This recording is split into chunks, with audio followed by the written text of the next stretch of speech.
आज त्रिपुरा में दूसरी बार मुख्यमंत्री पद की शपथ लेने जा रहे हैं माणिक साहा।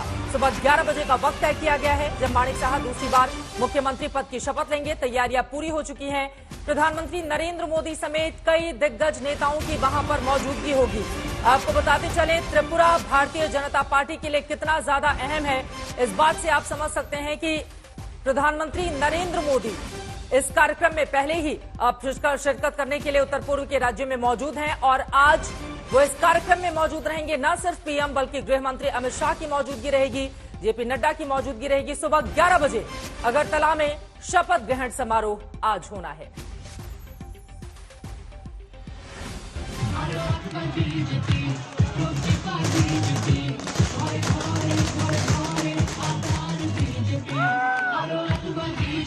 पांच साल पहले तक जिस त्रिपुरा को लेफ्ट का गढ़ माना जाता था, वहां अब बीजेपी लगातार अपनी दूसरी पारी शुरू कर रही है।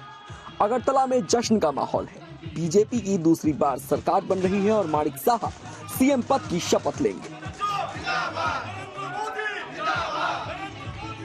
करीब 50 लाख की आबादी वाले इस राज्य के साथ पूरे नॉर्थ ईस्ट को बीजेपी अहम मानती है। यही वजह है कि आज माणिक साहा के शपथ ग्रहण के मौके पर खुद प्रधानमंत्री नरेंद्र मोदी, गृह मंत्री अमित शाह, बीजेपी अध्यक्ष जेपी नड्डा, कई केंद्रीय मंत्री और बीजेपी शासित राज्यों के सीएम अगरतला में मौजूद रहेंगे।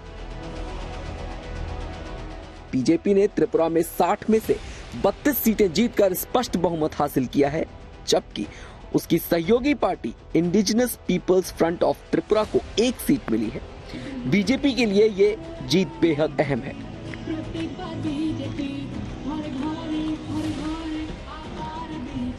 दो 2018 में बीजेपी ने 30 साल से काबिज लेफ्ट सरकार को हटाकर पहली बार त्रिपुरा में सरकार बनाई। 2030 में कांग्रेस और लेफ्ट मिलकर चुनाव लड़े, लेकिन बीजेपी ने दोनों को हरा दिया। खुद पीएम ने इस जीत पर ट्वीट किया, धन्यवाद त्रिपुरा, ये प्रगति और स्थिरता के लिए वोट है। बीजेपी प्रदेश के विकास के पथ को बढ़ावा देना जारी रखेगी। जमीनी स्तर पर शानदार प्रयासों के लिए हमें सभी त्रिपुरा बीजेपी कार्यकर्ताओं पर गर्व है। बीजेपी के त्रिपुरा प्रभारी डॉक्टर महेश शर्मा से सुनिए कि क्या रहा त्रिपुरा में बीजेपी की जीत का राज। एक एक बूथ पर पन्ना प्रमुख हमारे बने थे और मोदी जी के प्रति लोगों में वो विश्वास था।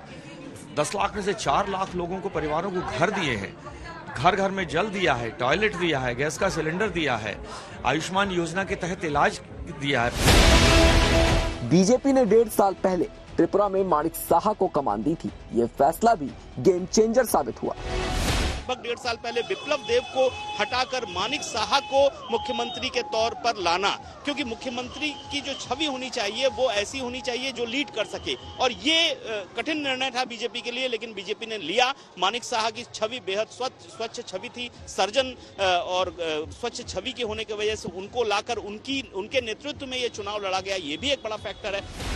त्रिपुरा में इस बार बीजेपी को 32, जबकि टिप्रा मोथा पार्टी को 13, सीपीआईएम को 11 और कांग्रेस को 3 सीटें मिली हैं।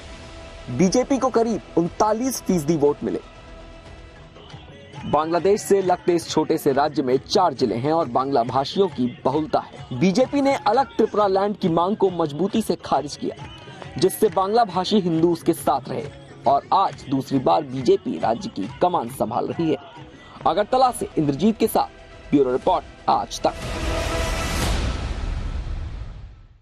जरा सोचिए, जिस त्रिपुरा में 2018 के पहले भारतीय जनता पार्टी के पास एक भी सीट नहीं थी। 2018 में सहयोगी के साथ मिलकर उसने सरकार चलाई, लेकिन इस बार अकेले अपने बलबूते त्रिपुरा जीतकर भारतीय जनता पार्टी ने इतिहास रचा है। यही कारण है कि बड़े पैमाने पर शपथ ग्रहण की तैयारियों को लेकर पहले से वहां पर विचार विमर्श चल रहा था और आज एक भव्य समारोह आपको त्रिपुरा में अगरतला में देखने को मिलेगा। इसके मतलब और मायने क्या निकाले जाएं? राज्य छोटा है, लेकिन क्या उसके घाव गंभीर होंगे 2024 के मद्देनजर? खास मेहमान जुड़ चुके हैं, उनके साथ चर्चा में हम आगे बढ़ेंगे। जयंता घोषाल हमारे साथ कंसल्टिंग एडिटर हैं, आप टीवी टुडे के, हमारे साथ जुड़ चुके हैं। कौशिक डेका हमारे साथ एग्जीक्यूटिव एडिटर हैं, आप इंडिया टुडे के मौजूद हैं। विनोद अग्निहोत्री जी सीनियर जर्नलिस्ट हमारे साथ जुड़े हुए हैं।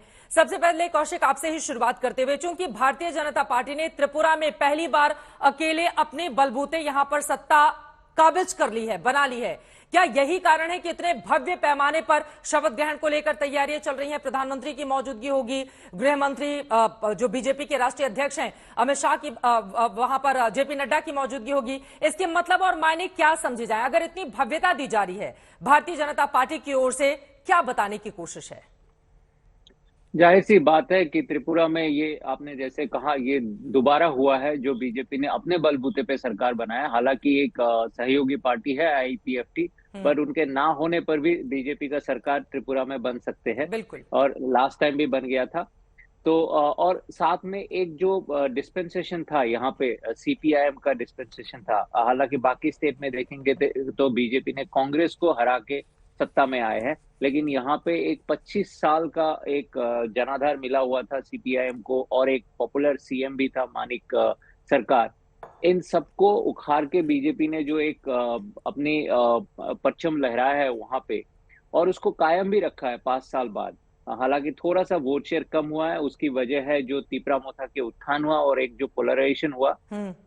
लेकिन बीजेपी के जो डेवलपमेंट नैरेटिव है, एक ऐसी जगह पे जो रिमोट माना जाता था, जहां पे नॉर्थ ईस्ट में बीजेपी एक फैक्टरी नहीं था 5 साल 10 साल पहले तक, बिल्कुल। वहां पे अब बीजेपी, हर जगह बीजेपी ही है। और बीजेपी जो नॉर्थ ईस्ट का नैरेटिव हुआ है, पॉलिटिकल नैरेटिव हो गया है, वो सिर्फ बीजेपी वर्सेस रीजनल पार्टी हो चुका है। वहां पे कांग्रेस कहीं नहीं है, लेफ्ट कहीं नहीं है।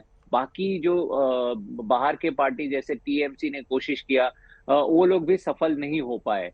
तो इसलिए बीजेपी के लिए ये बहुत महत्वपूर्ण है, एक ऐसी जगह जहां पे बीजेपी को ऑर्गेनिक नेचुरल नहीं माना जाता था। इसीलिए प्रधानमंत्री ने जो कहा है अपने भाषण में कि जो डेवलपमेंट नैरेटिव है, आप फोकस को देखिए। जब से मोदी सत्ता में आए हैं, हर कैबिनेट मिनिस्टर को, केंद्रीय मिनिस्टर को 15 दिन के अंतर अंतर नॉर्थ ईस्ट जाना पड़ता है। बिल्कुल। प्रधानमंत्री खुद 52 टाइम्स 52 बार नॉर्थ ईस्ट जा चुके हैं।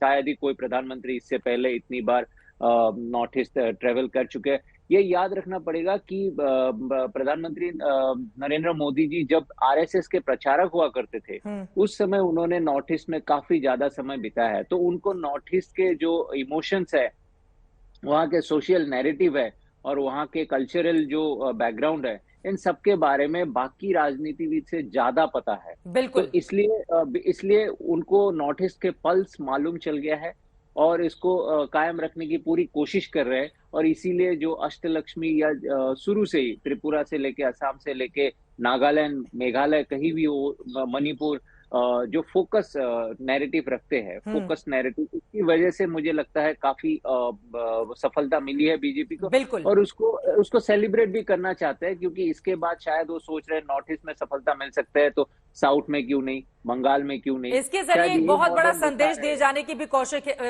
ये कोशिश की जा रही है बीजेपी की ओर से, और यकीनन ये जीत बड़ी है। आप सोचिए 2018 के पहले, जयंता घोषाल में सीधे आपके पास आते हुए जयंतुदा, क्योंकि हम सब जानते हैं कि 2018 के पहले भारतीय जनता पार्टी की नॉर्थ ईस्ट में क्या स्थिति थी, लेकिन त्रिपुरा में एक बार सरकार बनाना, उसके बाद दोबारा खुद अपने बलबूते बहुमत पा जाना, क्योंकि उसके साथ सहयोगी पार्टी है जरूर, लेकिन उसके पास सिर्फ 1 सीटें हैं। वो साथ दे भी तो भी, नहीं दे तो भी बीजेपी की आराम से त्रिपुरा में सरकार चलने वाली है। लेकिन सबसे ज्यादा महत्वपूर्ण है मुख्यमंत्री माणिक साहा, जिनके शपथ ग्रहण को लेकर इतनी भव्य तैयारी की जा रही है। कांग्रेस में थे, उसके बाद भारतीय जनता पार्टी में आते हैं, त्रिपुरा की कमान उनको सौंपी जाती है, फिर अपने मुख्यमंत्री बिप्लब देब को हटाकर उनको मुख्यमंत्री बनाया जाता है और दोबारा उनकी ताजपोशी की जाती है। इसके जरिए ये जो बाहर से आने वाले नेता हैं, उनको जिस तरह से पलकों पर बिठाने का काम बीजेपी की ओर से किया जा रहा है, क्या इसके जरिए एक भरोसा कायम करने की भी बड़ी कोशिश के तौर पर आप देख रहे हैं? क्योंकि हेमंता विश्व शर्मा, आज देखिए, अब शायद ही कोई नाम ले कि कभी वो कांग्रेस पार्टी के नेता हुआ करते थे, क्योंकि बीजेपी के रंग में वो इतने अच्छे से रंग चुके हैं। तो वही स्थिति माणिक साहा की भी देखने को मिल रही है। देखिए चित्रा जी, 10 साल पहले, मतलब 2014 के पहले बीजेपी के बारे में एक परसेप्शन था कि ये हिंदी बेल्ट का पार्टी है, हिंदी पार्टी है, और साउथ में कर्नाटका में पावर में आए हैं, लेकिन नॉर्थ ईस्ट और खासकर ईस्टर्न रीजन में भाजपा।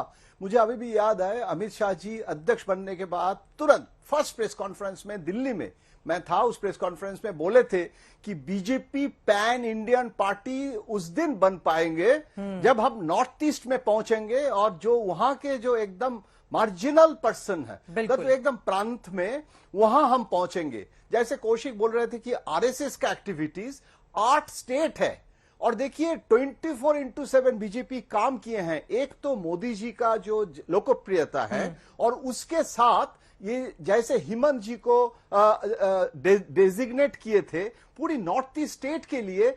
एक त्रिपुरा सीएम का प्रॉब्लम होता है तो वो हाई कमांड कल्चर नहीं है जो दिल्ली में आना पड़ेगा, वो गुवाहाटी जाते हैं। बिल्कुल। और हेमंत जी के पास जाके समस्या बोलते हैं। हेमंत जी अगरतला आते थे, चीफ मिनिस्टर बदल दिए हैं। कितने स्ट्रैटेजी है। हम चुनाव के पहले गए थे, मैंने देखा है कि एयरपोर्ट से लेके फ्लाईओवर से लेके बांग्लादेश के साथ रिश्ता, पावर प्रोजेक्ट हो रहा है, रेलवे का कनेक्टिविटी।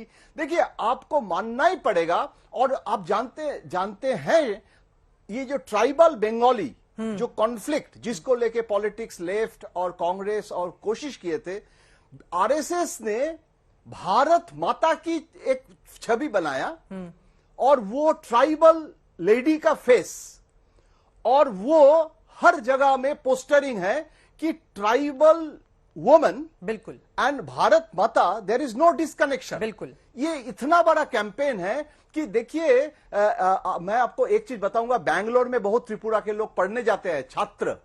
आरएसएस बैंगलोर में अगरतला के बंगाली स्टूडेंट्स के लिए वहां कॉन्फ्रेंस किए हैं, जिसका असर अगरतला में जो पेरेंट्स हैं और जो वोटर है। तो ऐसे नहीं है कि जो तृणमूल कोशिश किया था और बंगाली पार्टी है जी, तो उनके तो सबसे पहले अधिकार था वो बढ़ने का, वो सफल नहीं हो पाया। और जो डबल इंजन का थ्योरी, और वो डबल इंजन का थ्योरी सबसे ज्यादा अगर कामयाब होगा तो वो त्रिपुरा में हुआ है। बिल्कुल। और कांग्रेस और लेफ्ट सबसे बड़ा मतलब जो अपने में दुश्मनी रखता था, वो मिलने के बाद, ट्राइबल पार्टी के साथ मिलने के बाद, लेकिन ट्राइबल जो डिमांड है एक सेपरेट टिप्परी लैंड, वो टिप्परी लैंड डिमांड तो कांग्रेस और लेफ्ट नहीं दे सकते हैं।